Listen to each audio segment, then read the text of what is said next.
As today we'll talk about how can you fix this problem or know how you can do that on your XA VPN app. So all you have to do, so you just click here on settings, click on it here.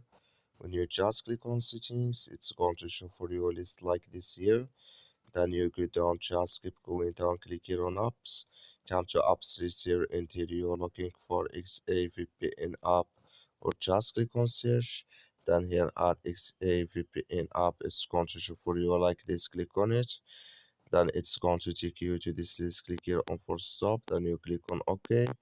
Then you go down, just click here on storage. Come to storage is here, just click on clear cache.